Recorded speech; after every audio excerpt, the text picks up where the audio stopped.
For every Yoruba demon out there, there was once a soft, kind, loving Yoruba angel. Breakups affect both men and women, but if you ask me, it affects men more. In as much as nobody talks about it, it is always women you see crying online, and you see people telling them, "Oh, I'm so sorry, men has come, yada yada yada."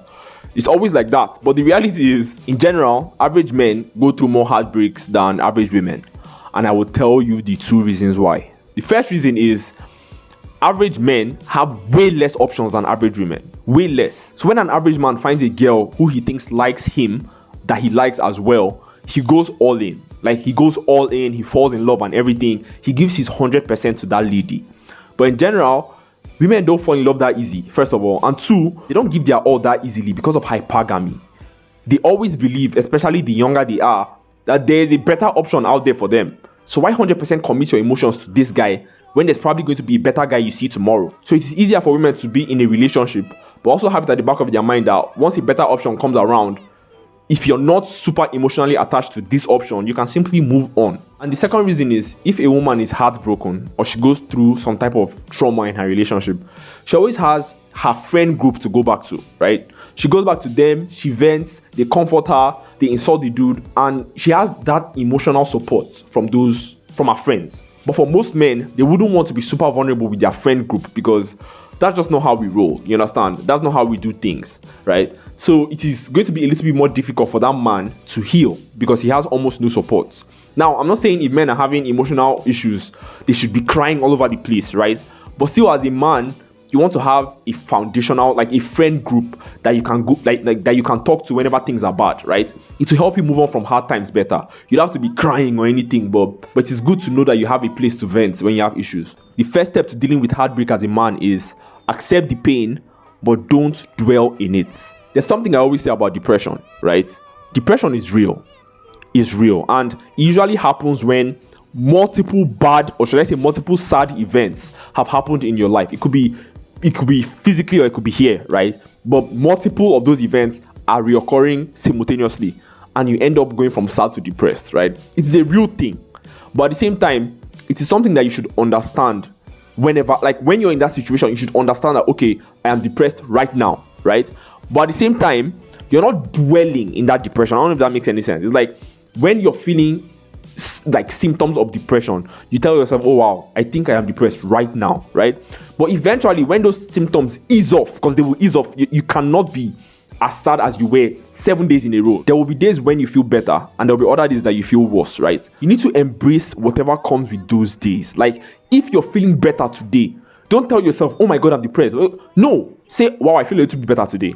If tomorrow you're feeling bad, understand that you are feeling, like, I don't know if I'm getting my point across, but what I'm saying is, don't dwell, right, in something that isn't there. When you are sad, accept it. Look, I am sad right now. Hopefully I'll be better in the future. When you feel better, smile, laugh, and embrace how good you feel on that day. Because there are people who turn bad mental states into a personality trait. They turn being depressed into a personality trait. You can't do that as a person. Doing that is trapping you in that state of depression. That's what it is. Accepting that, oh, this is who I am, I'm just a depressed person. No. Self-sabotage is when you are feeling a little bit better, right? But you still drag yourself back, drag yourself down, and remind yourself, oh my God, you know you're depressed, you can't be happy right now. That's awful. Do you understand? So with heartbreak, right, it is this constant, like, it is constantly painful. It takes a very long time. It could take months, it could take even more than a year, 2 years, right? But all you have to do is accept whatever you are feeling at the time. Don't run away from it, but don't dwell in it as well. Number 2, space and time. If you love or you like someone so much to the point that them leaving you is breaking you down, right? Then trying to be friends with them, saying, oh, we could still be friends, is dumb. It's very dumb, right? And if you're a guy, obviously I'm talking to guys here, I'll probably talk about it in another video, why let's just be friends never helps, like never works for guys. It is always in a girl's advantage to just be friends. Delete her number, delete her pictures, delete the chats. Don't ask her, oh, why are you leaving me? Don't try to ask anything. Don't go through her status. Nothing. When I cut her off, space. You cannot deceive your subconscious. If you're saying, oh, I'm done with this girl, right? But then you're doing things like going through her status or going through your previous chats, or like you're still stalking her in a way, right? You can't deceive your subconscious. Your subconscious knows that you haven't actually tried to move on. So you can't move on. It's self-sabotage, like in the most ultimate level. You can't, right? So your actions need to tell your subconscious that, okay, this dude is actually trying to move on. You can't be going through her status. You said you've moved on, so what are you doing? You can't secretly be stalking her IG. Your subconscious knows that, wow, you're saying you're moving on, but your actions are not displaying that you are moving on. If she calls you once in a while, that's fine. Pick up the call, say hi, how far? And when you guys have said the most important things, cut the call. Like you guys don't have a conversation if you're not dating. The whole let's just be friends thing is a scam. Your actions have to reinforce that you are moving on, right? Any action that communicates to your subconscious that you haven't 100% let her go, you're hurting yourself. Heartbreak that you're supposed to recover from in 9 months, it will take 2 years, 3 years. You're still kind of attached. Do you understand? So when you say you are moving on from this girl, you have to cut her off. You need space and time. And something that is crazy about space and time is she could still come back. That's something. Girls are very like this, like reverse. She could still come back. I'm not saying you should count on it, but it is a possibility that she comes back when she sees you living your best life without her. She could come back. I'm telling you, right?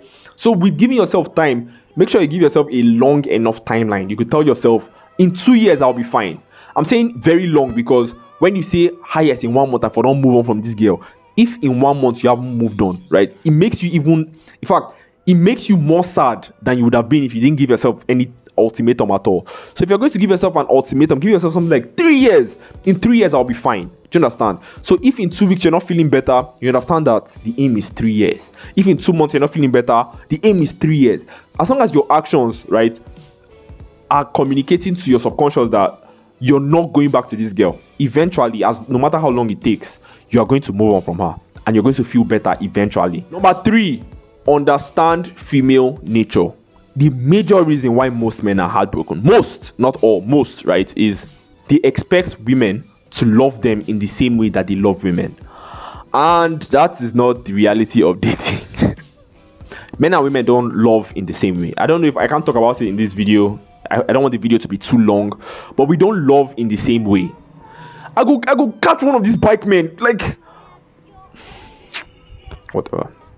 Men and women don't love in the same way. When you understand the transactional nature of a woman's love, you won't be expecting this unconditional love the same way you're giving it to her, right? Because that's the primary basis of a man's heartbreak. Realizing that after everything I did, she could still leave me. Like that's one of the most primary forms of heartbreak that affects us men. Just realizing that, wow, because what you're doing is you're putting yourself in her shoes and you're saying, if I was her, I wouldn't do this. You're not her. You are not the same thing. Men and women are different. You guys are not the same thing. You don't perceive love in the same way. Love women for who they are, not who you think they should be. Do you understand? So when you understand female nature, it makes dating very easy for you. Because stuff that will be very surprising and shocking to you is just normal. You understand why she's doing what she's doing. I think the next video you should watch is my video called How to Not Cheat on Your Babe. Yes, that's a real title of a real video. A very cool video too. So click on the box to watch the video or click on the third link in the description. Watch it and I'll see you guys in the next one. You go be.